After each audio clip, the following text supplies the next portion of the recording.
Então, hoje a gente vai mergulhar fundo numa obra que realmente nos faz sentir o pulso da Amazônia, sabe? O livro se chama Regime das Águas. E olha, este livro vai muito além de uma simples história que se passa na beira de um rio. É uma exploração, sabe, de um universo inteiro que é governado pelo ritmo das águas da Amazônia. Aqui, a gente não está falando só de estação seca e estação chuvosa. A cheia e a vazante, elas ditam absolutamente tudo: a vida, a morte, o destino de cada pessoa. E essa citação, que aparece logo no comecinho do livro, já entrega tudo. É impactante, né? Nascem, crescem, vivem e morrem na beira do rio. A água é o seu mundo e o seu destino. Quer dizer, a vida ali não está só ligada ao rio. Ela é o rio. Cada pensamento, cada coisinha que se faz, cada sonho, tudo é moldado por essa presença da água, que é inescapável, soberana. Bem, vamos entender então o conceito central aqui. Regime das Águas não é só um nome bonito para o livro, não. É a lei fundamental da natureza nesse universo. Uma força que, olha, comanda tudo e todos. Pensa bem, o rio ali não é só uma paisagem, um plano de fundo, é uma força absoluta. É um ciclo que determina tudo mesmo. Quando se vai plantar, quando vai colher, onde pode ou não construir uma casa, até as relações entre as pessoas, a economia, tudo se curva a esse regime. É um poder que não negocia, que não quer saber dos desejos humanos, ele simplesmente é. E é aqui que a tensão da história começa a subir, sabe? O grande conflito da narrativa não é um vilão de carne e osso, é a própria natureza. O inimigo, se é que a gente pode chamar assim, é a cheia anual, uma certeza que todo mundo tem e que todo mundo teme. É implacável. Olha só essa passagem do livro. O que realmente assusta aqui é o detalhe. A cheia não é uma surpresa, todo mundo espera por ela. Mas a intensidade, isso sim. Quando o padrão que todo mundo conhece é quebrado, isso é um sinal. Um sinal de que o desastre que está vindo vai ser muito, mas muito pior do que qualquer um imaginava. E a enchente aqui não é um desastre que acontece de repente, tipo um terremoto, sabe? Não. Ela é uma certeza lenta. Ela avança dia após dia, pouco a pouco. E isso, de certa forma, torna tudo ainda mais aterrorizante. As pessoas ficam ali, assistindo, de mãos atadas, enquanto o mundo delas é engolido pela água, lentamente. E as consequências, claro, são devastadoras. Os animais se perdem. As plantações, que eram o sustento do ano inteiro, simplesmente afogam. E as famílias? Elas são forçadas a largar tudo para trás. É um ciclo que não para, de perda e de ter que recomeçar do zero, de novo e de novo. Ok, a gente já entendeu a força da natureza, mas e as pessoas? Como é que se sobrevive? Como é que se ama? Se tem esperança? Se sonha num lugar onde o próprio chão debaixo dos pés pode simplesmente desaparecer? Vamos entrar agora nesse drama humano.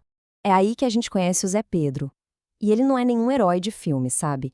Ele é um homem comum, um ribeirinho. É pelos olhos dele que a gente vai ver o rosto humano dessa luta toda. Com o Zé Pedro, a gente sente na pele o peso do rio em cada escolha, em cada decisão. A dinâmica social desse lugar é bem complexa. De um lado, a gente tem o trabalhador, o Zé Pedro, que depende totalmente do rio. Do outro, o centro de tudo, do comércio e da dívida, o barco do regatão. E a ironia é que esse barco flutua, tranquilo, sobre as mesmas águas que oprimem e destroem a vida do ribeirinho. Essa figura do regatão é absolutamente central na história. Personagens como Jorge Turco são ao mesmo tempo a salvação e o problema. Eles são a única conexão que os ribeirinhos têm com o mundo lá fora, o único jeito de conseguir produtos essenciais. Só que essa conexão, ela tem um preço, e um preço bem alto, e acaba se tornando uma ferramenta poderosa de controle. Essa frase parece até um gesto de amizade, né? Freguês bom pode ficar devendo. Mas, na verdade, é uma armadilha. A dívida vira uma corrente que nunca se quebra. Essa promessa de pagar depois mantém gente como Zé Pedro presa aos comerciantes. É um ciclo de dependência que, no fundo, é um espelho do próprio ciclo das águas, uma coisa da qual não dá para escapar. Mas mesmo com essa realidade que parece esmagar tudo, ainda existe esperança. É impressionante. Vamos dar uma olhada agora em como os personagens lutam para manter seus sonhos vivos.